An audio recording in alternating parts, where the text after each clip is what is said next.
नमस्कार साथियों, कैसे हो आप सभी। आई होप आप सभी अच्छे होंगे। साथियों, आज के इस वीडियो में हम लोग जीएस के टॉप 30 एमसीक्यू देखने वाले हैं। साथियों, ये एमसीक्यू आपके SSC, GD, MTS, CHSL, CGL, RRB, NTPC, CRPF, group D technician, UP police constable, Delhi police constable और साथियों जितने भी कॉम्पिटिटिव एग्जाम्स है सभी के लिए इंपोर्टेंट है। इसलिए साथियों वीडियो को कंप्लीट एंड तक जरूर देखिएगा। साथियों, यदि आपको किसी भी प्रश्न का जवाब पहले से पता है तो आप लोग उसका जवाब कमेंट बॉक्स में जरूर बताइएगा। चलिए साथियों, पहला क्वेश्चन देखते हैं। पहला क्वेश्चन दिया गया है, हर्यक वंश का संस्थापक कौन था। साथियों, हर्यक वंश का संस्थापक कौन था। ऑप्शन में देखा है चंद्रगुप्त मौर्य, बिंदुसार, बिंबिसार या फिर अजात शत्रु। साथियों, हर्यक वंश का संस्थापक ये आपको याद रखना है बिंबिसार था, तो सी राइट आंसर हो जाएगा। मौर्य वंश का संस्थापक कौन था। चंद्रगुप्त मौर्य मौर्य वंश का संस्थापक था। साथियों, बिंदुसार का पुत्र कौन था, तो यह अजात शत्रु बिंदुसार का पुत्र था।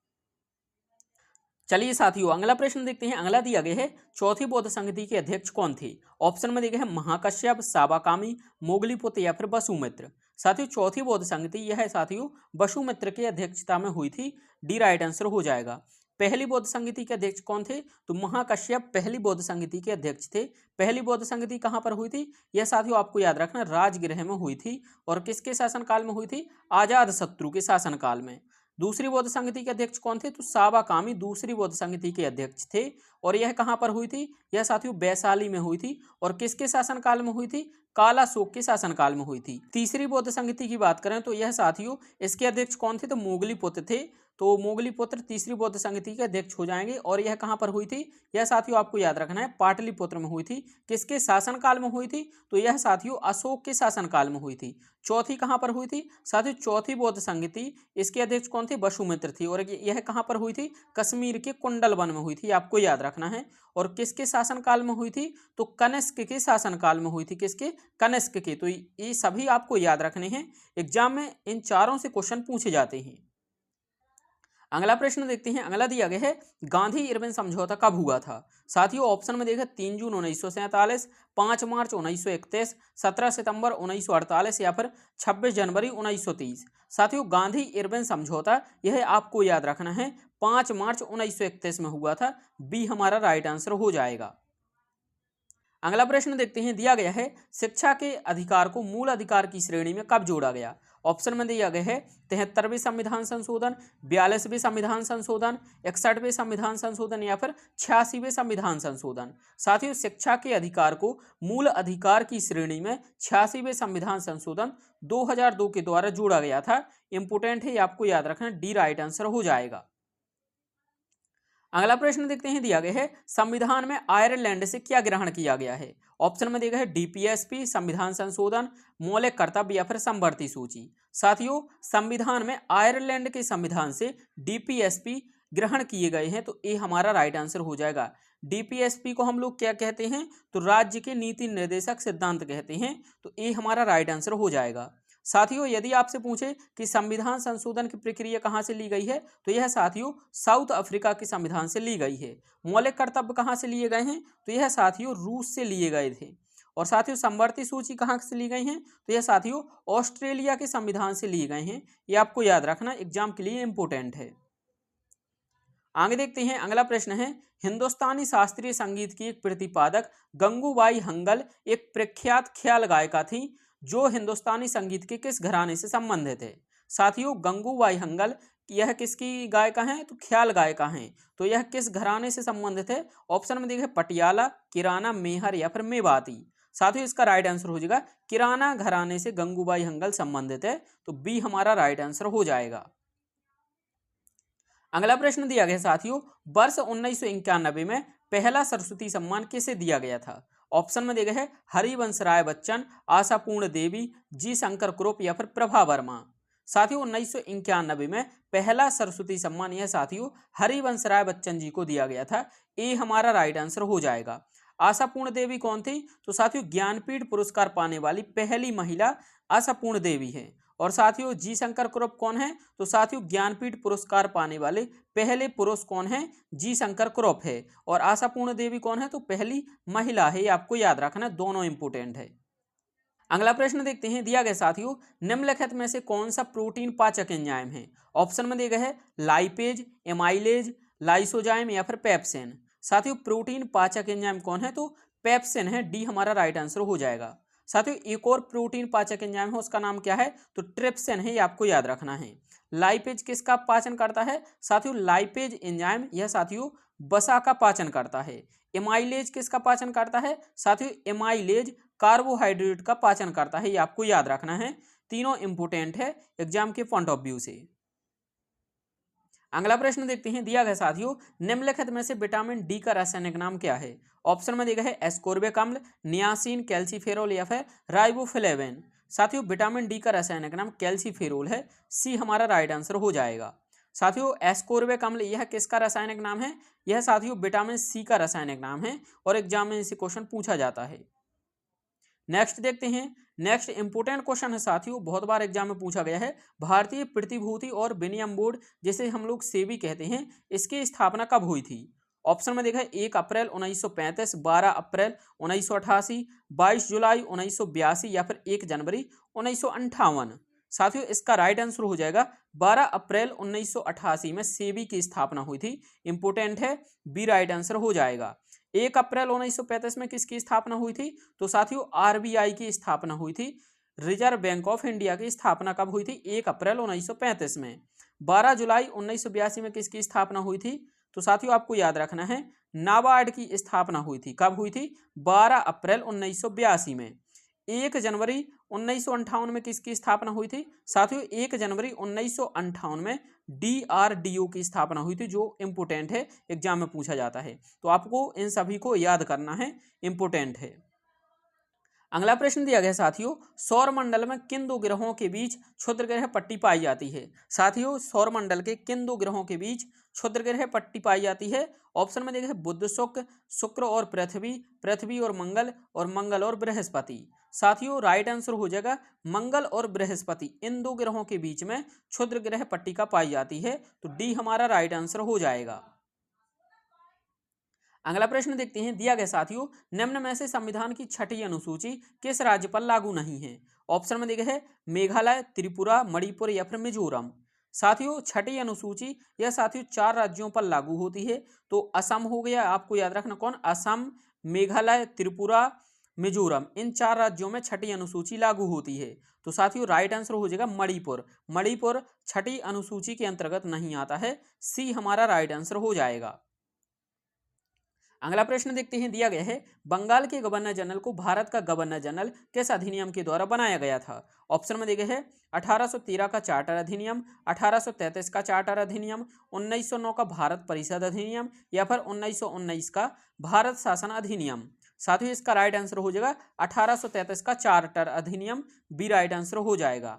साथियों भारत का पहला गवर्नर जनरल कौन बना था, तो आपको याद रखना विलियम बेंटिंक बना था। कौन, विलियम बेंटिंक, एग्जाम में कई बार पूछा गया है। अगला प्रश्न है साथियों निम्नलिखित में से किस हार्मोन को संकटकालीन हार्मोन कहते हैं। साथियों ऑप्शन में देखा है oxytocin hormone, adrenaline hormone, insulin या फिर कोर्टिसोल हार्मोन। साथियों संकटकालीन हार्मोन यह साथियों एड्रिनेलिन हार्मोन को कहते हैं, बी हमारा राइट आंसर हो जाएगा।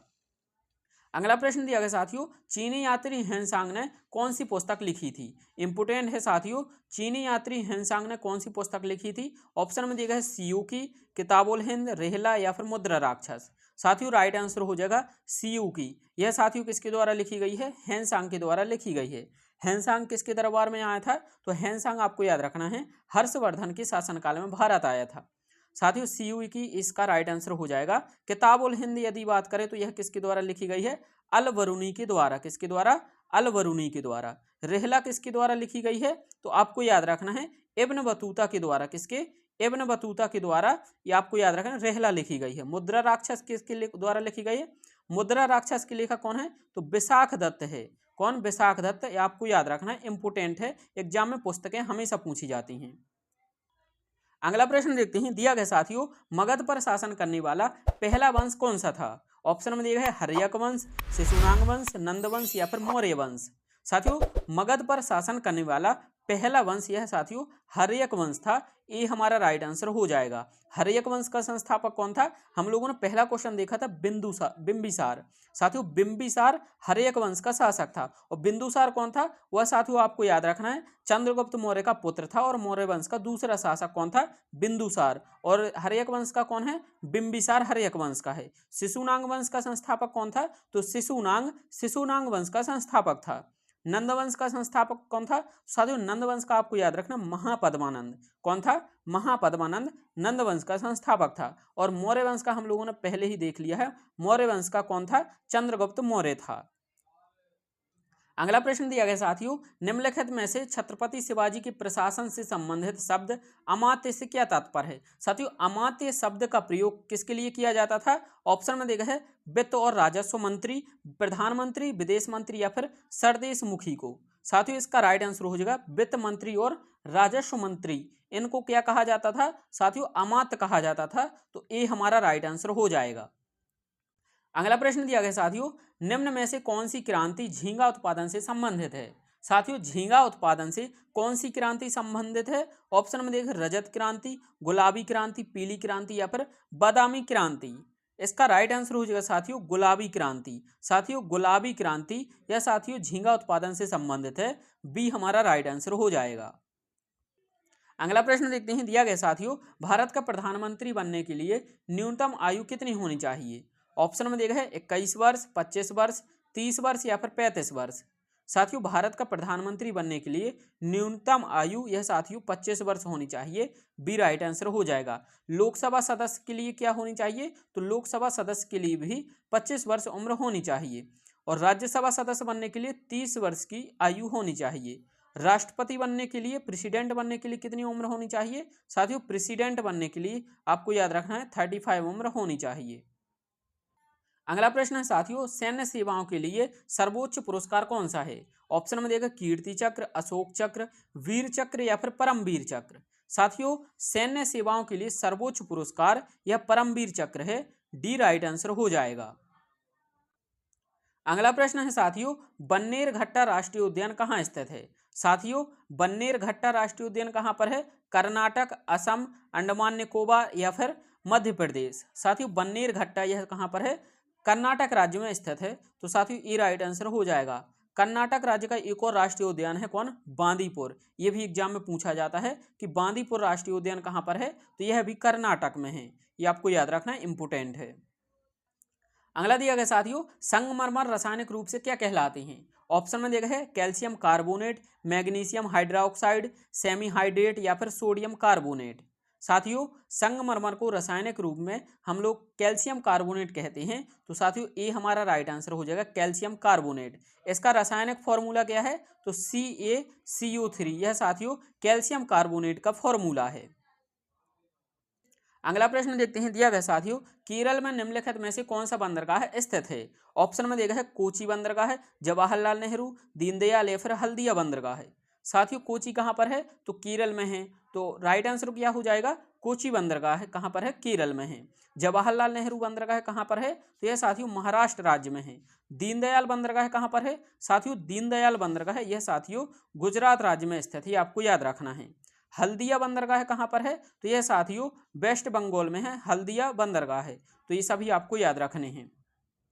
आगे देखते हैं। अगला दिया गया है साथियों, वर्मी कल्चर का संबंध किससे है? ऑप्शन में दिया गया है अंगूर की खेती से, मधुमक्खी से, रेशम कीट हेतु शहतूत की कृषि से या फिर साथियों कृषि उत्पादन में वृद्धि हेतु केचुआ पालन से। साथियों वर्मी कल्चर यह साथियों आपको याद रखना है कृषि उत्पादन में वृद्धि हेतु केचुआ उत्पादन से संबंधित है। डी राइट आंसर हो जाएगा। अंगूर की खेती को क्या कहते हैं? तो अंगूर की खेती को आपको याद रखना है विटीकल्चर कहते हैं। क्या कहते हैं? विटीकल्चर कहते हैं। मधुमक्खी के पालन को क्या कहते हैं? मधुमक्खी के पालन को एपीकल्चर कहते हैं। ये एग्जाम में पूछे जाते हैं। अगला प्रश्न देखते हैं। अगला दिया गया है, ओलंपिक में पदक जीतने वाली प्रथम भारतीय महिला कौन है? ऑप्शन में देखा है PV सिंधु, मीराबाई चानू, मनु भाकर या फिर कर्णम मल्लेश्वरी। साथियों राइट आंसर हो जाएगा कर्णम मल्लेश्वरी। साथियों कर्णम मल्लेश्वरी ओलंपिक में पदक जीतने वाली प्रथम भारतीय महिला थी।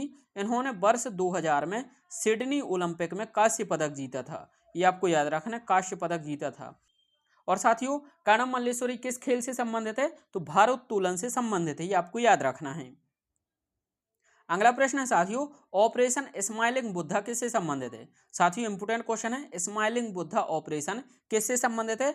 सियाचिन विजय, सेकंड परमाणु परीक्षण, हेती में सहायता, या फिर भारत में पहले परमाणु परीक्षण से। साथियों राइट आंसर हो जाएगा भारत में पहले परमाणु से संबंधित है।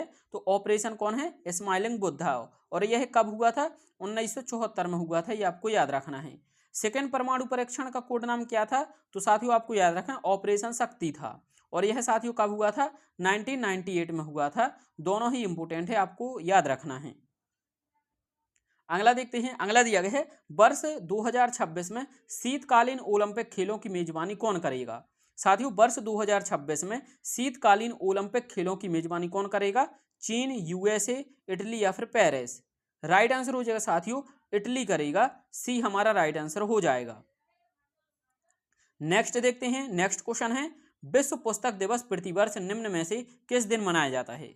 साथियों विश्व पुस्तक दिवस प्रतिवर्ष किस दिन मनाया जाता है, 22 मई, 23 अप्रैल, 27 सितंबर या फिर 5 दिसंबर। साथियों इसका राइट आंसर हो जाएगा 23 अप्रैल को प्रतिवर्ष विश्व पुस्तक दिवस के रूप में मनाया जाता है, बी हमारा राइट आंसर हो जाएगा। 22 मई को क्या मनाया जाता है साथियों, 22 मई को जैव विविधता दिवस मनाया जाता है। क्या मनाया जाता है, जैव विविधता दिवस मनाया जाता है। 27 सितंबर को क्या मनाया जाता है साथियों, आपको याद रखना 27 सितंबर को विश्व पर्यटन दिवस मनाया जाता है, ये आपको याद रखना है। कौन मनाया जाता है, विश्व पर्यटन दिवस मनाया जाता है। 5 दिसंबर को क्या मनाया जाता है, तो यह आपको याद रखना विश्व मृदा दिवस मनाया जाता है। कौन सा, विश्व मृदा दिवस, यह साथियों 5 दिसंबर को मनाया जाता है। तो आपको ये भी याद रखने हैं। आगे देखते हैं, अगला दिया गया है विश्व धरोहर स्थल में सर्वाधिक धरोहर किस देश के हैं। साथियों यूनेस्को की विश्व धरोहर स्थल में सर्वाधिक धरोहर स्थल किस देश के हैं, चीन, इटली, भारत या फिर यूएसए। साथियों इसका राइट आंसर हो जाएगा इटली के हैं। इटली के कितने हैं, तो 59 स्थल ही आपको याद रखना, और यह सर्वाधिक है। साथियों भारत के पूछे जाए तो कितने हैं, तो भारत के 43 स्थल शामिल है, और नवीनतम कौन है, नवीनतम मोईदम है, आपको याद रखना है। अगला प्रश्न है साथियों, और साथियों आज का अंतिम प्रश्न हमारा रहेगा भारत का नवीनतम यूनेस्को विश्व धरोहर कौन सा है। साथियों अभी मैंने जस्ट क्वेश्चन में बताया था कि भारत का नवीनतम यूनेस्को विश्व धरोहर स्थल कौन है, तो यह साथियों मोईदम मैंने बताया था, सी राइट आंसर हो जाएगा, मोईदम हो जाएगा। साथियों इसका आंसर आप लोगों को कमेंट बॉक्स में बताना है। दिया गया है गंगा नदी को बांग्लादेश में किस नाम से जाना जाता है। जो भी सही आंसर है आप लोग कमेंट बॉक्स में जरूर बताइए। और साथियों यदि वीडियो पसंद आया है तो वीडियो को लाइक और चैनल को सब्सक्राइब जरूर कर लीजिए। Thank you for watching.